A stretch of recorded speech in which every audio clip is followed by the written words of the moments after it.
আমি তোমাকে ভালোবাসি রাহি। রাহির জন্মদিনের পার্টিতে রাহিকে গোলাপ দিয়ে মনের কথা জানালো রাহুল। হ্যাঁ বন্ধুরা, আমরা এমনটাই দেখতে পাবো শুধু তোমারই জন্য ধারাবাহিকের আগামী পর্বগুলোতে। রাহির কলেজের আই কার্ড দেখে রাহুল জানতে পারে রাহির জন্মদিন আছে। রাহিকে জন্মদিনে সারপ্রাইজ দেওয়ার জন্য রাহুল মিমোকে ফোন করে প্ল্যান করে। রাহুল রাহিকে ভালোবেসে ফেলে কিন্তু বলতে পারে না মনের কথা। এরপর রাহুল ও রাহি বাড়ি ফিরে আসে। পরদিন রাহিকে জন্মদিনে সারপ্রাইজ দেওয়ার জন্য রাহুল বিশাল বড় করে একটা জন্মদিন পার্টির আয়োজন করে। নিমন্ত্রিত অতিথিরা সবাই চলে আসে। রাহির বাড়ির সবাই আসে, এমনকি তিতলিও আসে।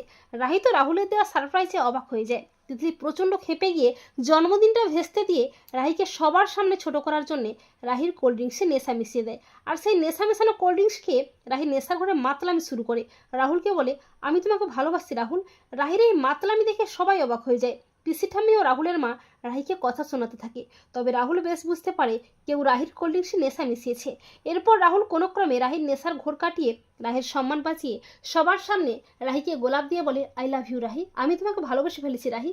রাহুল ও রাহির এই রোমান্টিক দৃশ্য দেখে সবাই হাঁ করে তাকিয়ে থাকে। তো বন্ধুরা, তোমরাও এটাই চাও তো যে রাহুল যেন পার্টিতে সবার সামনে রাহিকে গোলাপ দিয়ে ভালোবাসার কথা জানিয়ে দেয়? কমেন্ট করে এক্ষুনি জানিয়ে দাও তোমাদের মতামতটি।